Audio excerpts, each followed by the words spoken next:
Assalamualaikum warahmatullahi wabarakatuh. Waalaikumsalam warahmatullahi wabarakatuh. Selamat malam sahabat-sahabat sekalian, para pemuda dan seluruh masyarakat. Kita hadir dalam program Ansor Voice, yang mana dalam program Ansor Voice ini bertemakan kritis, dinamis, dan inspiratif.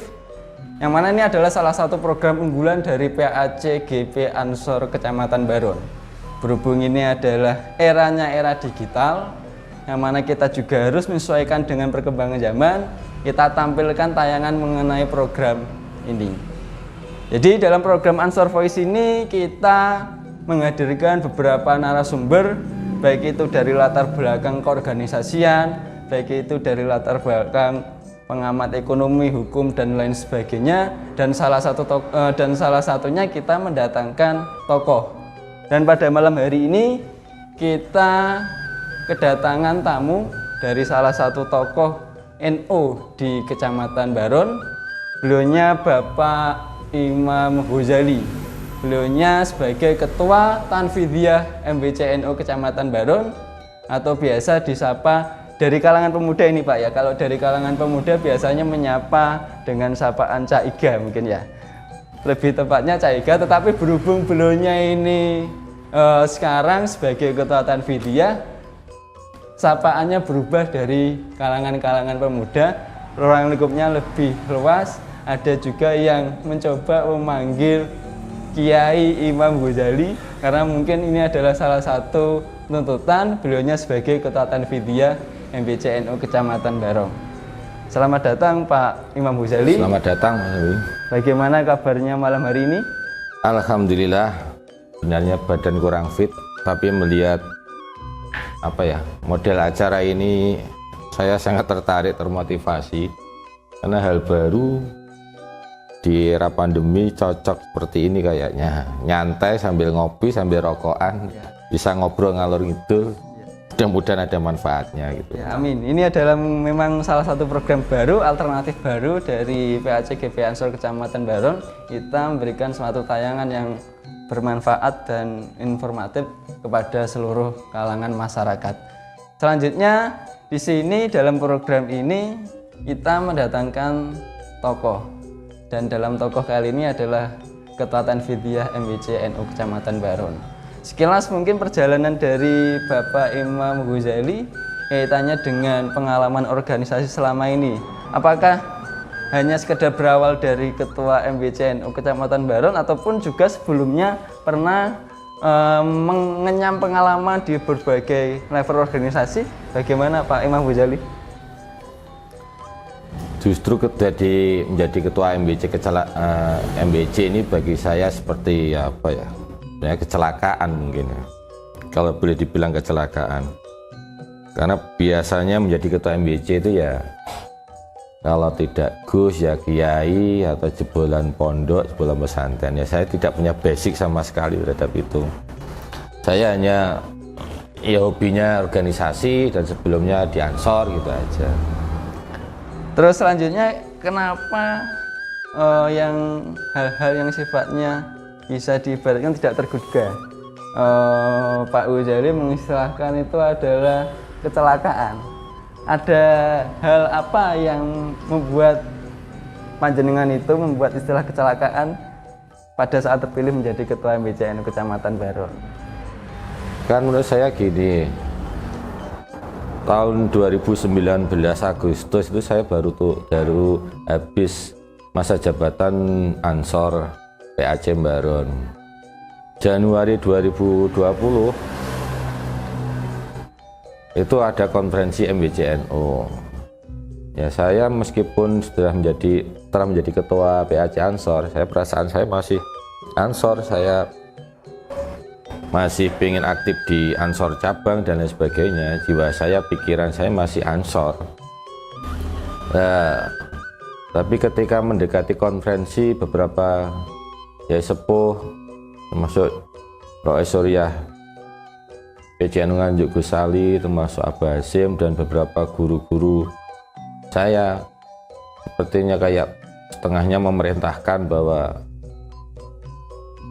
awakmu Ketua MBC NU Baron, Jadi di sisi lain saya merasa itu masih jauh dari kondisi saya yang seneng ngopi, keluyuran, dan ya jiwanya anak muda masih menggelora. Itu ada kegoncangan yang luar biasa.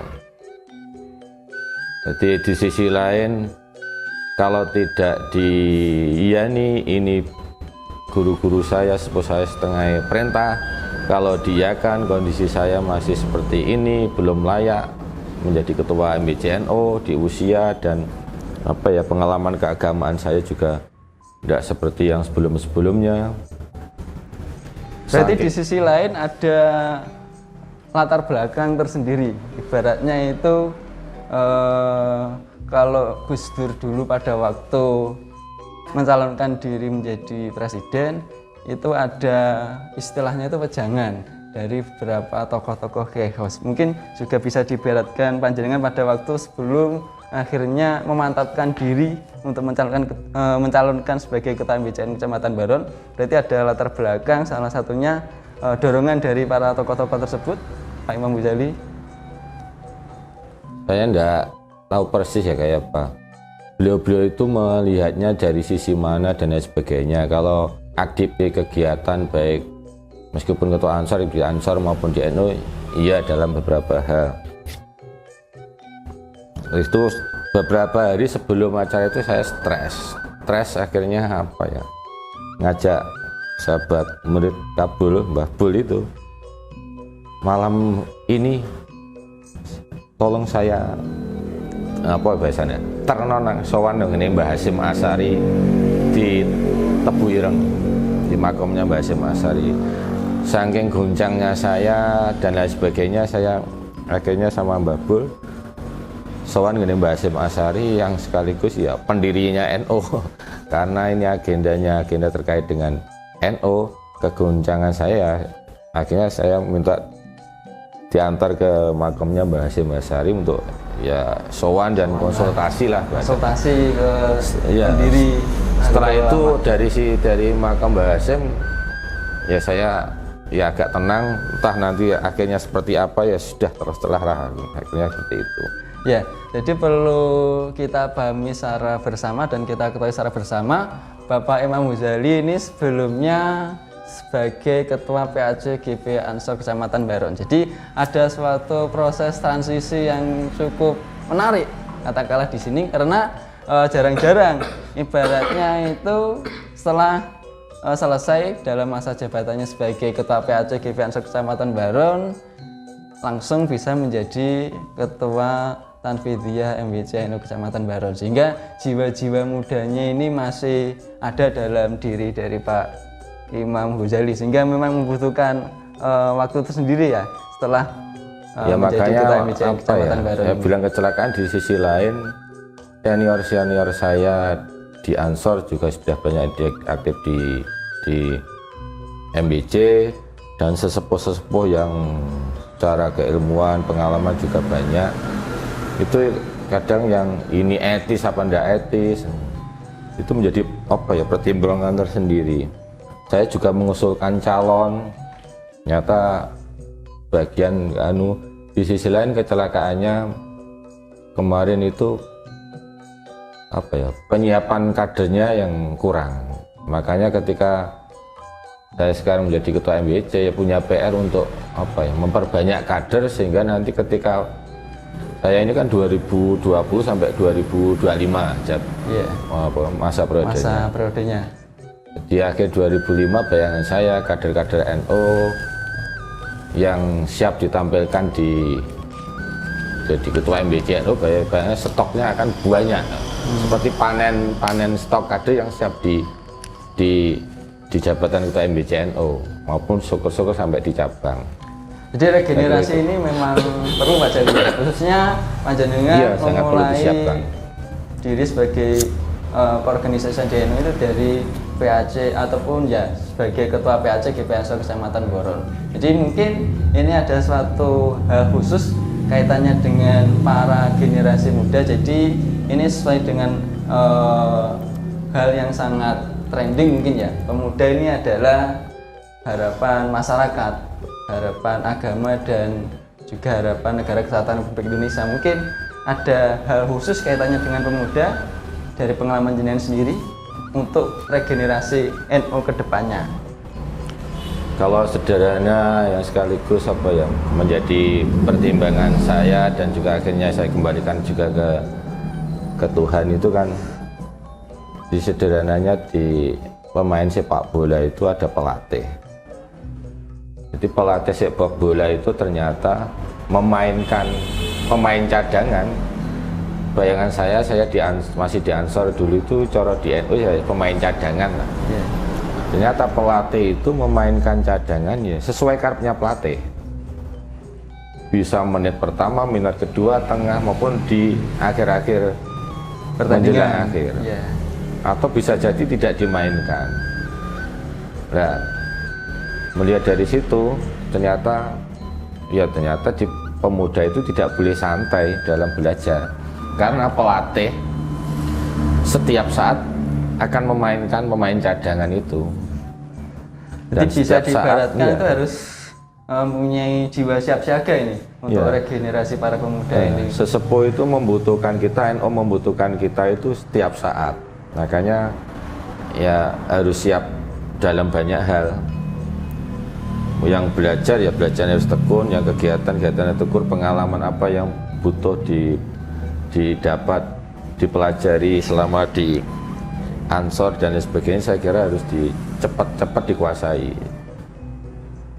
Nanti ketika NU membutuhkan ataupun negara ataupun masyarakat membutuhkan, kita sudah dalam kondisi ya rada matang lah, kalaupun enggak setengah matang misalnya. Ya, ini menjadi suatu hal catatan sendiri mungkin khususnya juga bagi saya sendiri dan juga para pengurus PAC di Ansor Kecamatan Baron, bahwasanya ini adalah momentum Sumpah Pemuda dan sekitar 2 minggu lagi juga masuk momentum itu adalah Hari Pahlawan. Melihat dari era kinian sekarang, ini kan banyak pemuda yang seakan-akan itu acuh terhadap yang namanya kegiatan sosial kemasyarakatan. Jadi mulai tergerus, mulai terdegradasi semangat para pemuda untuk bisa berkiprah. Salah satunya mungkin kalau di wilayah kita itu adalah gerakan pemuda Ansor. Mungkin di sisi lain dari pendapat Pak Imam Ghazali melihat dari era sekarang, era pemuda yang cenderung degradasi, cenderung tidak mempunyai semangat untuk berkiprah dalam kegiatan sosial kemasyarakatan. Menurut Pak Imam Ghazali, bagaimana melihat kondisi seperti ini? Ya sebenarnya lumrah saja, memang kecenderungan setiap pemuda itu kan macam-macam. Ada yang cenderung kerja, ada yang cenderung ya nyantai-nyantai, habis sekolah pun tidak sekolah ya nyantai-nyantai, dia tidak berpikir ke masa depannya, apalagi tentang sosial kemasyarakatan dan lain sebagainya. Tapi memang yang punya kecenderungan aktif di organisasi kegiatan, saya kira itu punya nilai plus karena dia tidak saja sedang mengembangkan potensi dan bakatnya, tapi dia juga sedang belajar membekali dirinya tentang bentuk tanggung jawab, kemanfaatan terhadap yang lebih luas. Memang ya mungkin prinsipnya khairun nasi anfa'uhum linnas, berarti sebaik-baik manusia yang bermanfaat bagi manusia yang lain. Saya kira itu memang prinsipnya. Anak muda beda-beda, tapi yang aktif di kegiatan saya kira itu manusia pilihan. Saya sebut manusia pilihan karena anak muda seusianya paling hanya repot, sing belajar hanya repot belajar, sing nyantai ya nyantai, sing cenderung senang main-main, hanya memikirkan sendirinya, senang sendiri. Sebenarnya kegiatan itu selain memikirkan sendiri, memikirkan organisasi, memikirkan masyarakat, saya kira sebenarnya dia harus menyadari bahwa dia manusia pilihan yang tidak sembarang orang bisa dan mau melakukan. Saya kira itu, kalau dia menyadari bahwa saya adalah pilihan Tuhan untuk di sini, maka dia akan lebih cenderung semangat dan mantap dalam melangkah. Oke, jadi ini kaitannya dengan regenerasi. Memang perlu diketahui bersama, memang di era kekinian sekarang jarang sekali pemuda yang ikut andil dalam kegiatan sosial kemasyarakatan. Memang itu adalah suatu pilihan, tapi di sisi lain mungkin pemuda yang diberi ibaratnya itu adalah momentum untuk bisa berkiprah, itu adalah suatu value ataupun nilai tersendiri mungkin ya, iya, di masyarakat. Ya kan bayangkan saya menyebutnya ya agak gila. Bayangkan kalau kegiatan nyari jalur Ansor malam-malam, kadang tengah hujan, masih ya kegiatan. Sementara anak muda yang seusianya mungkin lagi aktif di warung kopi, di depan TV, atau di pinggir ngobrol di pinggir jalan, atau mungkin bahkan tidur. Yaitu sementara yang muda yang kegiatan masih sholawatan atau ngaji bersama kegiatan atau rotipan. Itu kan kayak gila maksudnya tidak gila dalam arti positif. Yang lain bisa jadi nyantai, tidur-tiduran tidak apa-apa, ini malam-malam masih kegiatan. Nah saya makanya ini manusia pilihan. Dari sejumlah manusia yang banyak hanya sedikit yang bersyukur. Berarti mungkin ini tergolong sedikit yang termasuk orang pemuda yang bersyukur. Itu. Dan itu jaminannya ya luar biasa dari Allah. Ya, jaminannya memang luar biasa. Mungkin ya seperti itu ya. Di sisi lain banyak pemuda yang pada malam hari dengan kesibukannya yang sukanya bermain, yang sukanya ibaratnya itu rea-reo dan lain sebagainya. Dan ada juga yang sudah terlelap tidur, tapi para pemuda yang berkiprah di sosial kemasyarakatan itu masih berjibaku kalau menurut saya. Masih banyak kegiatan sehingga seringkali pulang larut malam. Itu adalah di sisi kaitannya dengan pengalaman Bapak Imam Ghazali dalam keorganisasian. Jadi beliaunya itu berangkat dari Ketua PACGP Ansor Kecamatan Baron, yang selanjutnya diberikanlah amanah yang cukup besar dalam menjabat sebagai Ketua Tanfidiyah MBC NU Kecamatan Baron. Selanjutnya kita menelisik lagi informasi yang lebih mendalam lagi kaitannya dengan mungkin perjalanan Pak Imam Ghazali pada waktu menuntut ilmu, khususnya pada waktu di dunia perkuliahan. Mungkin boleh saya tahu Pak Imam Ghazali dulu menempuh S1-nya itu di mana, ataupun sebelum S1? 1998 saya itu daftar kuliah S1 di STAIM Lawak Kertosono. Di saat yang sama, karena saya memang sengaja kuliah di STAIM itu, memang di saat yang sama ada pendaftaran kuliah D2 beasiswa programnya Kemenak, perguruan tingginya Sunan Ampel, kerjasama Sunan Ampel Surabaya. Saya daftar S1 STAIM, terus di tengah jalan ada program beasiswa D2 yang masuknya 2 minggu sekali. Itu saya tidak tertarik sebenarnya, tapi ibu saya menghendaki saya juga kuliah di program D2 yang beasiswanya Kemenak itu. Saya konsultasi ke guru saya, pilih salah satu saja yang STAIM yang kebetulan kalau kuliah tenanan di situ. Tapi di sisi lain ibu saya menghendaki di situ. Akhirnya saya lakoni dua-duanya.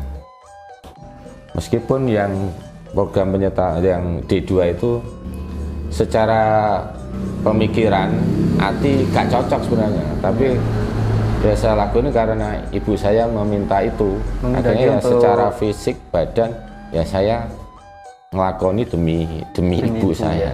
Bisa dikatakan birrul walidain gitu ya Pak ya. Nah, tapi justru sebenarnya nggak cocok. Tapi ketika sudah lulus, ketika ada pendaftaran PNS itu 2005, saya sudah punya ijazah D2 sama S1.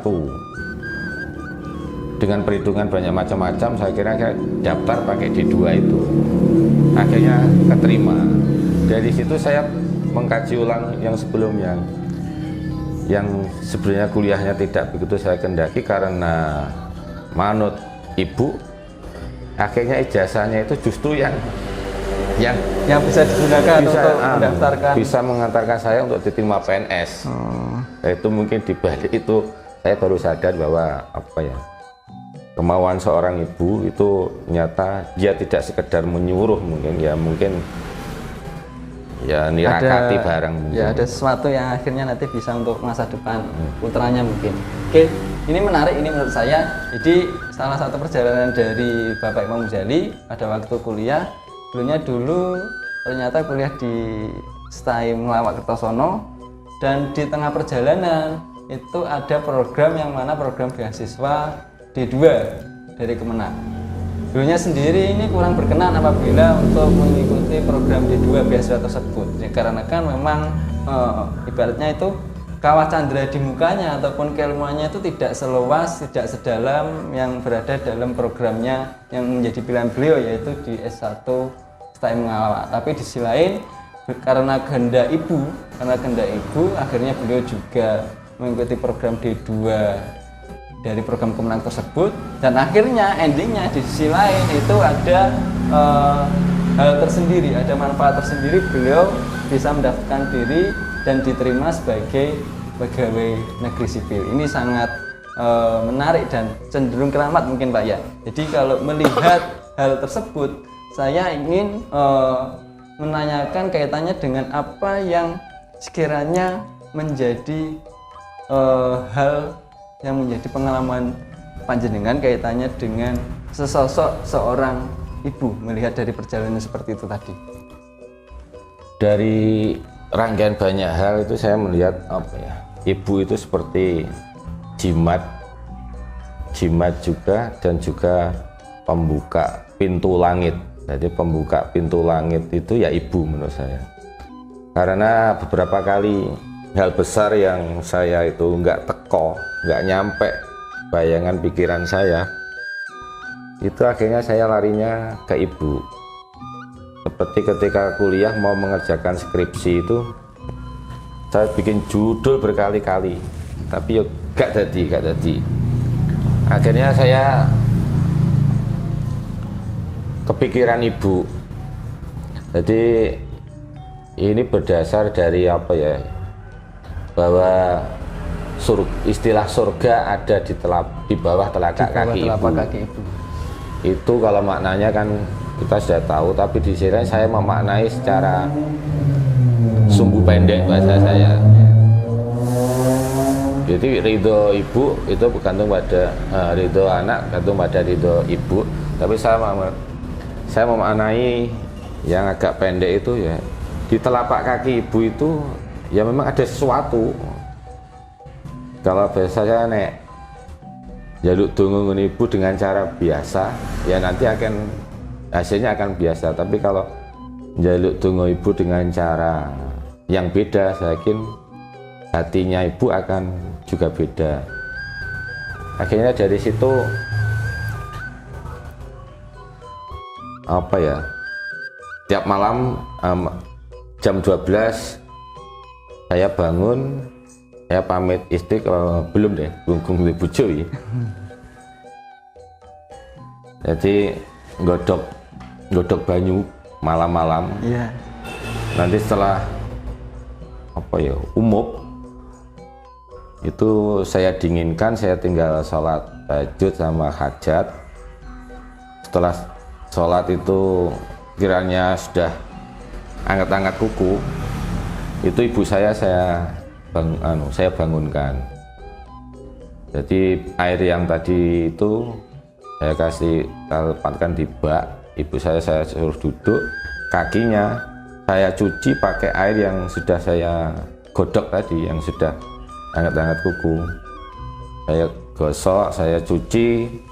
Setelah itu air kocaannya itu saya suruh apa itu, ngusapkan di wajah maupun ya, rambut ini. Setelah itu sisanya itu saya minum beberapa gelas dari air hasil cucian dari kaki ibu tadi. Awalnya ibu ya kaget, aneh apa teling bahasanya, bengi-bengi kok ngene. Saya sampaikan bahwa saat itu memang Arab garap skripsi judul berkali-kali kok nggak berubah-berubah, nggak menemukan kemantepan. Nah, itu pelaksanaannya berapa lama itu? Apa dari awal-awal kuliah atau mulai pelaksanaan pengerjaan skripsi? Mau mengerjakan skripsi ketika sudah tumpul dulu kan, karena saya aktivis. Jadi pengennya ya idealis, judul gonta-ganti. Tapi setelah sungkem itu, ya makanya saya membuka pintu langit dengan menyentuh kaki ibu, ridho ibu, pintu langit bayangan saya akan terbuka. Akhirnya apa ya, mengerjakan skripsi itu dalam waktu 2 minggu selesai. Jadi hanya waktu 2 minggu 2 sudah minggu selesai. Padahal sebelum melaksanakan doa dan dari judul saja gonta-ganti.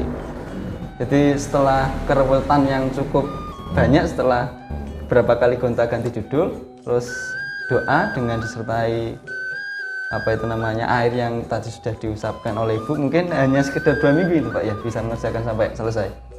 Mengerjakan skripsi 2 minggu. Tapi terus akhirnya tuman ketika menghadapi hal-hal yang ruwet gede, akhirnya ya sungkem ibu dengan cara seperti itu.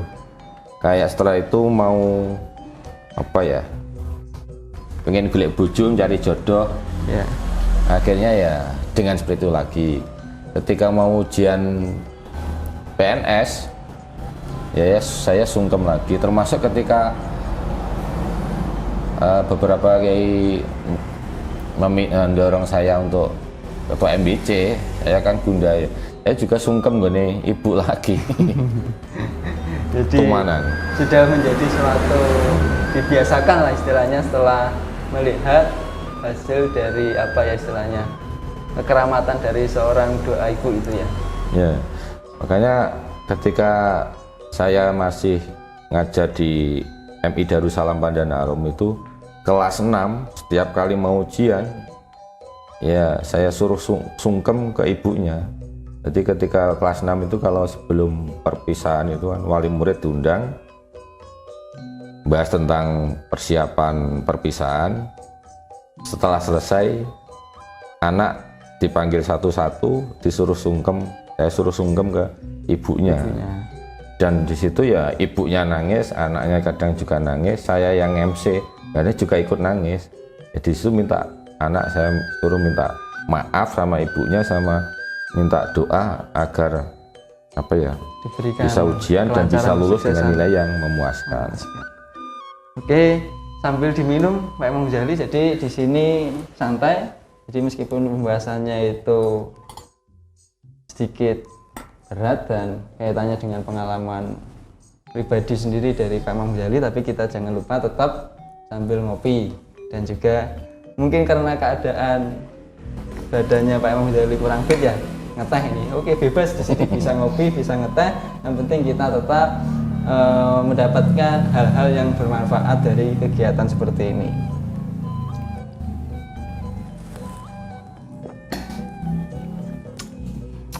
Ya, selanjutnya kaitannya dengan tadi bahwasanya banyak sekali perjalanan dari Pak Imam Ghazali, organisasinya, terus pengalamannya dalam menuntut ilmu pada waktu kuliah, sampai akhirnya ada doa seorang ibu bisa menghantarkan Pak Imam Ghazali setelah kuliah dan bisa diterima sebagai pegawai negeri sipil.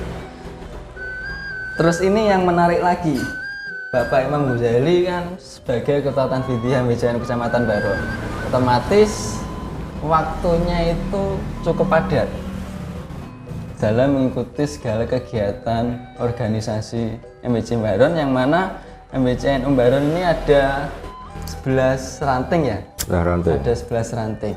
Bagaimana respon dan tanggapan dari keluarga, khususnya istri dan anak-anak, melihat otomatis kesibukan panjenengan yang cukup padat juga mengurangi aktivitas di rumah? Itu bagaimana cerita dan respon dari keluarga, istri dan anak-anak panjenengan Pak Imam Ghazali?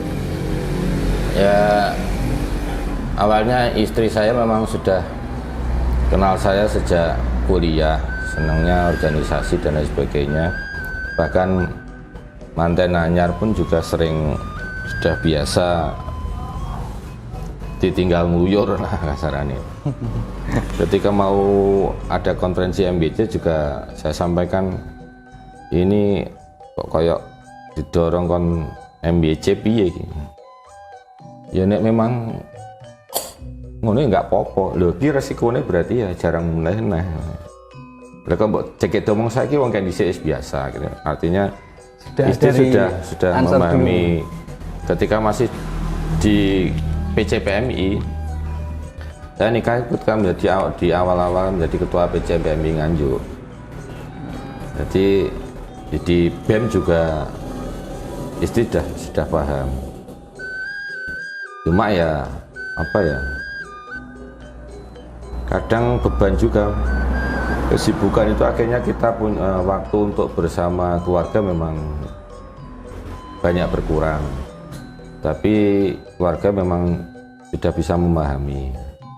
Tapi kadang sebagai seorang bapak pengennya kan sesekali bisa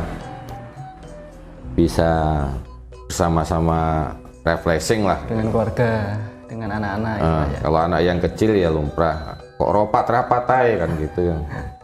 Makanya setiap kali ada momen saya longgar ya saya ajak ya sekedar mubeng-mubeng lah, termasuk juga kadang anak banyak minta ayo jalan-jalan pas tempuran pas tembok gitu aja. Tapi pas ketika saya longgar kadang saya yang memaksa ayo jalan-jalan karena mumpung pas waktunya, ada waktu kosong. Jadi melihat dari pengalaman panjenengan itu tidak hanya sekedar sebelumnya Ansor yang posisi sekarang kan ketua MBC, sebelumnya ketua PACGP Ansor Kecamatan Baron, dan pada waktu kuliah itu sudah aktif di berbagai organisasi Pak. Ya. Makanya saya kan berdoanya gini, mudah-mudahan kepada Allah kan waktu saya yang berkurang banyak untuk keluarga, tapi karena untuk kegiatan di luar rumah yang banyak itu ya saya berdoanya semuanya mudah-mudahan pahalanya itu untuk keluarga dan anak saya membawa barokah untuk keluarga dan anak saya, dan mudah-mudahan dijoli yang lebih dari yang ya kehilangannya waktu bersama itu untuk bersama keluarga dan lain sebagainya. Oke, ini ada hal tersendiri melihat dari cerita keluarga Bapak Imam Ghazali, dari istri khususnya. Tadi panjenengan menjawab bahwasanya sudah mengetahui sekali kegiatan jenengan yang cukup sibuk mulai dari dulunya di Ansor, PMII, ataupun juga di BEM pada waktu kuliah di STAIM. Nah, ini gimana ini ceritanya? Apakah pertemuan awalnya dulu dengan calon istri yang sekarang menjadi istri jenengan, apa juga dari pada waktu jenengan di kuliah ataupun di organisasi pada waktu di kuliah pertemuan dengan calon istri? Kuliah memang satu bangku, tapi sebelumnya ya nggak kenal. Selama kuliah ya layaknya mahasiswa. Ketika saya di BEM, istri saya itu kebetulan jadi ketua pondok. Jadi ya kalaupun punya rasa itu di akhir-akhir mau lulus. Jadi sudah menjadi teman semenjak awal kuliah. Awal kuliah. Jadi di BEM saya juga ketua, dianya pengurus. Ketika di akhir-akhir kuliah kok ada punya rasa, tapi di sisi lain harus menjaga etika di kampus dan di pondok, akhirnya kita tidak layak, kayak iso pacaran lah. Mungkin ketika di organisasi itu aja hanya kesibukan organisasi, tidak sempat pacaran. Karena calon istri juga posisinya masih menjadi di ketua pondok pengurus dan pondok. Jadi harus menjaga suasana dan etika, mengalahkan rasa. Itu dulu menikah tahun berapa Pak Imam Ghazali? Semenjak selesai kuliah? 2003. 2003? 2003, akhir 2003 saya nikah. Terus lama belum punya anak, 4 tahun kalau nggak salah. Nah, saya belum punya anak itu mau usaha nemen ya gak patek semangat, ya sekedar aja.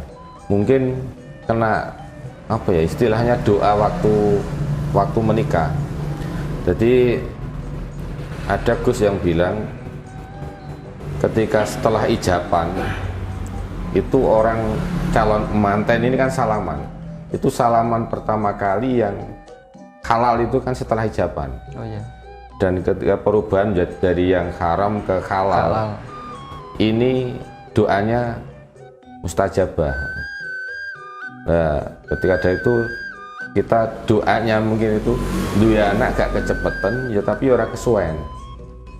Makanya ketika setelah nikah usaha ya sekedar usaha enggak mungkin akhirnya kembali ke mungkin wayan dongo kayak gini.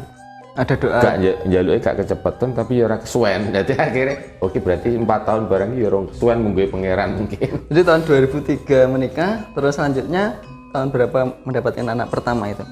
2007. Oh 2007. Itu lama.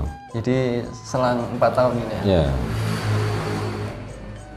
Terus selanjutnya untuk anak-anak sendiri melihat kesibukan jenengan yang cukup padat dan luar biasa, mungkin pernahkah menyisihkan sedikit waktu mendengarkan curhat di sisi lain? Tadi kan juga untuk memaksa kan, mungkin ada waktu berbarengan, akhirnya anak kalah, terus akhirnya pada waktu jenengan sudah longgar lebih memaksakan anak untuk diajak entah itu jalan-jalan atau bermain. Apakah di sisi lain juga sedikit waktu mendengarkan curhat dari anak-anak jenengan?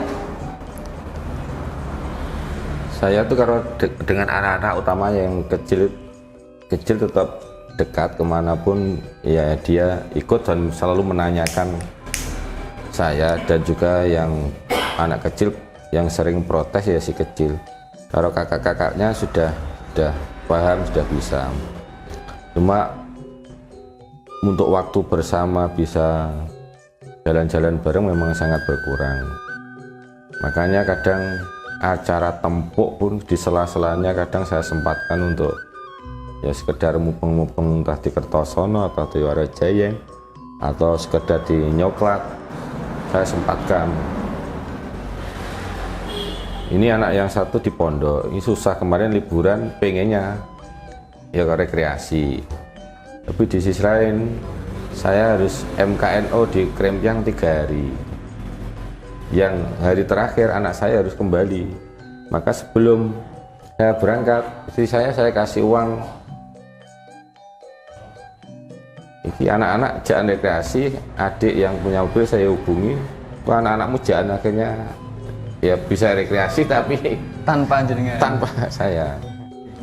Jadi ini menjadi pengalaman panjang dari Bapak Imam Ghazali kaitannya dengan kiprahnya beliau di organisasi, terus selanjutnya kehidupan keluarga mulai dari doa seorang ibu dan juga dari keluarga sendiri, istri dan anak-anaknya, sekaligus juga kaitannya dengan pengalaman beliau pada waktu menuntut ilmu, khususnya Tapi pada intinya waktu gini kuliah, ya, jadi faktor keluarga itu sangat penting ketika kita aktif di organisasi, karena dukungan keluarga itu sangat utama. Jadi sebab makanya saya juga melihat banyak, mungkin kalau saya ini kan los, mungkin ada yang di organisasi nggak bisa los karena faktor keluarga. Saya kira ya memang faktor keluarga memang utama. Di sisi lain secara ekonomi juga, di sisi lain ya sama-sama memahami. Kalau istri saya nggak memahami, keluarga nggak saya memahami, saya juga nggak bisa keluar. Tapi di sisi lain gini, saya itu sering pulang malam dan rumah saya itu nggak pernah dikunci. Suatu saat saya pulang jam 1:30, itu dikunci, akhirnya tak dodok nggak kena, akhirnya saya tidur di musola dekat rumah. Musola sebelah rumah itu. Ya. Besoknya istri saya minta maaf kalau saya kunci karena usume maling biasanya. Saya juga yang minta maaf karena pulangnya terlalu malam. Terus akhirnya saya beritahu, pokoknya kalau sudah jam 1 malam dikunci aja. Aku pulang dikunci aja. Akhirnya setiap jam 1 malam dikunci. Kalau saya pulang jam 2, saya nggak dodok-dodok lagi.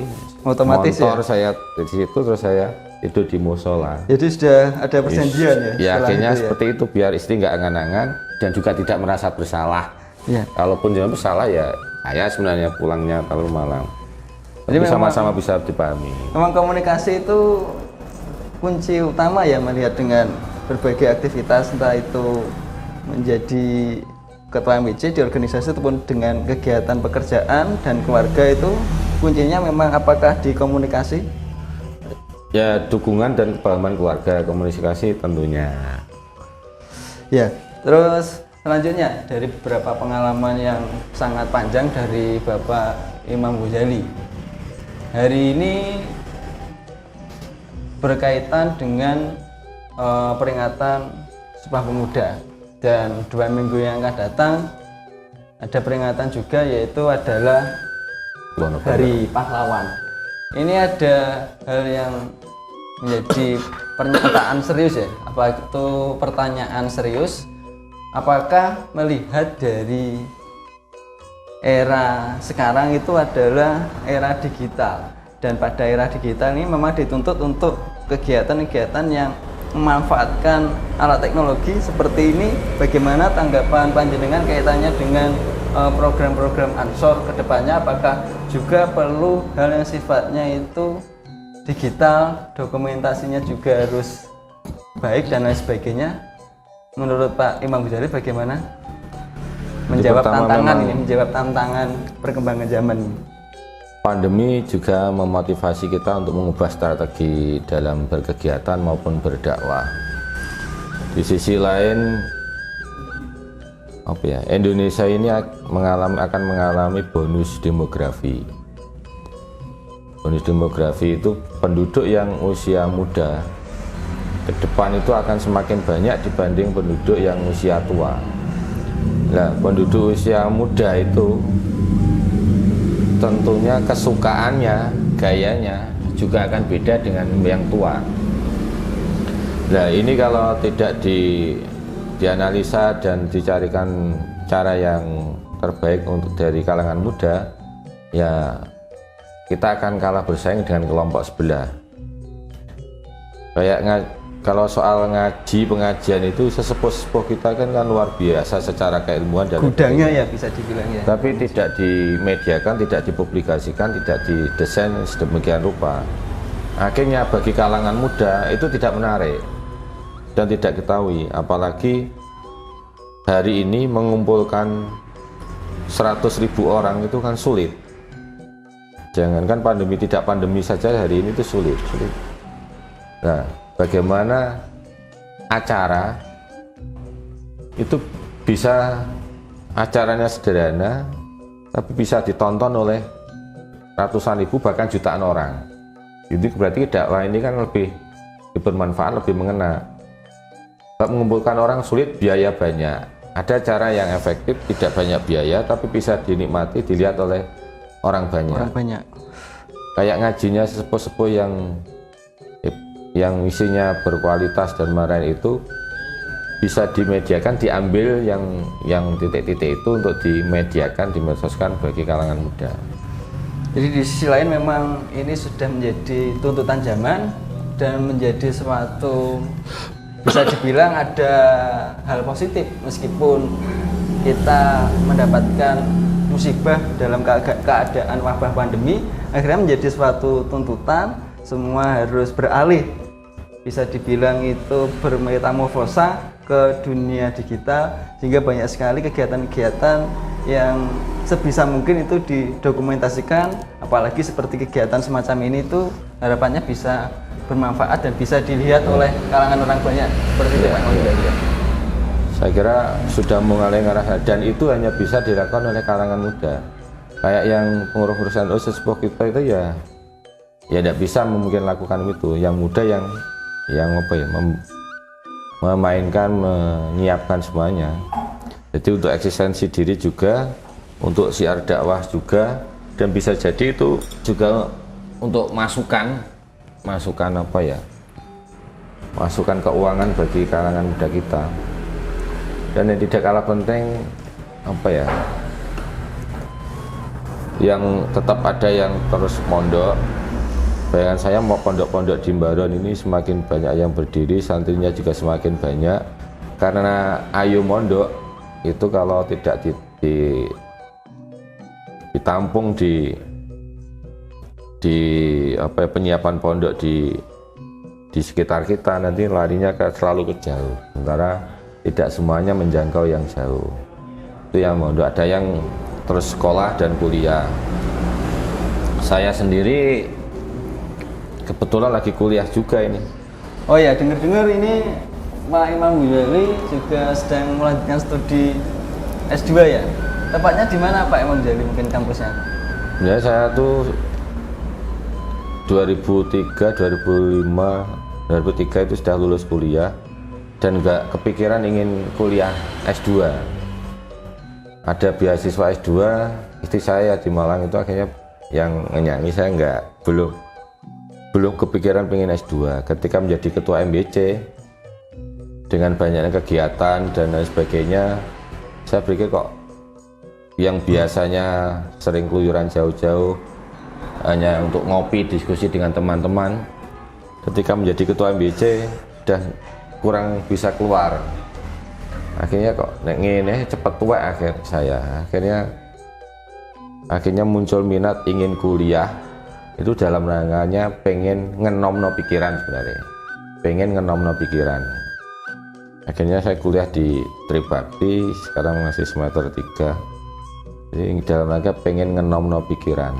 Jadi motivasinya ataupun akhirnya menjadi minat lagi untuk kuliah, salah satunya itu adalah untuk mungkin memperkaya wawasan baru itu ya? Ya, ngenomno pikiran itu ya karena banyak kegiatan itu kan harus dilakukan dan bukan. Sementara kadang konsep, pemikiran, idealismenya, wawasannya kayak apa kan butuh ditopang.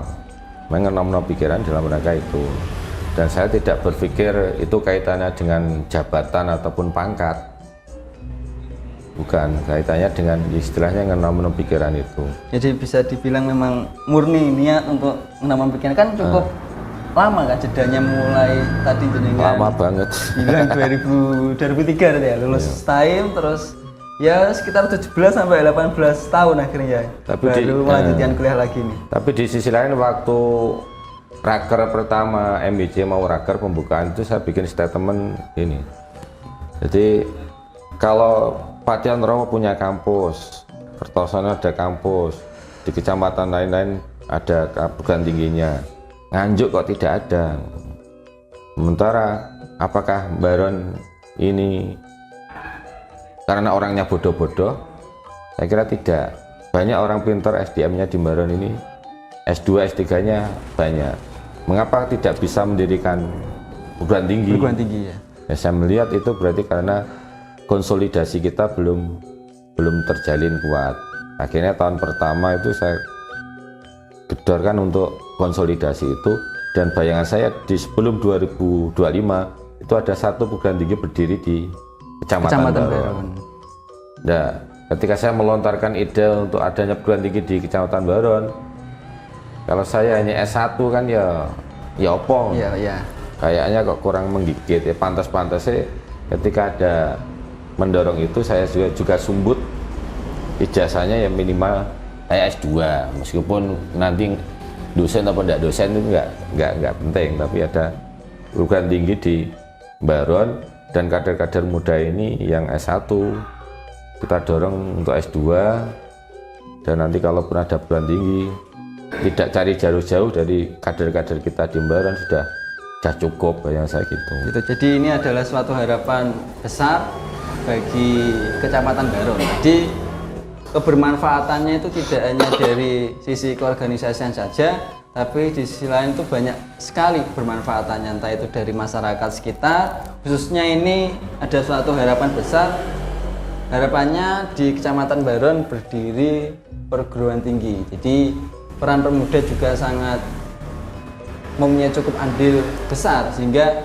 jangan sampai pemuda itu ibaratnya bermalas-malasan. Mungkin di sisi lain manfaatkanlah waktu mudamu untuk masa tuamu. Itu adalah suatu hal peribahasa yang sering kali kita dengar, dan tidak hanya kita dengar, juga harus bisa untuk dilaksanakan. Jadi itu adalah beberapa perbincangan yang saya laksanakan dengan Bapak Imam Ghazali. Terima kasih Bapak Imam Ghazali. Sama-sama, cukup menarik. Mohon maaf kalaupun kondisi fisik saya ini akhirnya yang sampaikan mungkin apakah punya nilai manfaat atau tidak ya. Sepenting ini tadi ngobrol lah. Ya, jadi insya Allah ini tetap memiliki nilai manfaat. Jadi Bapak Imam Ghazali ini meskipun dengan keadaan badan yang kurang fit, tapi masih mempunyai semangat untuk berbincang-bincang pada kegiatan Ansor Voice. Ini adalah salah satu spirit lah bagi para pemuda, khususnya Gerakan Pemuda Ansor Kecamatan Baron. Jangan lupa dari para sahabat-sahabat, para permisa, untuk selalu stay tune terhadap kegiatan-kegiatan Ansor Baron yang ada dalam akun ataupun channel YouTube yang bernamakan Ansor Baron Nganjuk. Kita masih banyak sekali episode-episode. Kita akan juga mendatangkan tamu dari tokoh-tokoh di wilayah Kecamatan Baron ataupun juga tokoh-tokoh di lingkup Kabupaten Nganjuk. Mungkin sekian dari saya. Kurang lebihnya saya mohon maaf. Kita bertemu kembali dalam episode Ansor Voice selanjutnya. Kurang lebihnya saya mohon maaf. Terima kasih. Wallahul muwaffiq ila aqwamit thoriq. Assalamualaikum warahmatullahi wabarakatuh. Waalaikumsalam warahmatullahi wabarakatuh.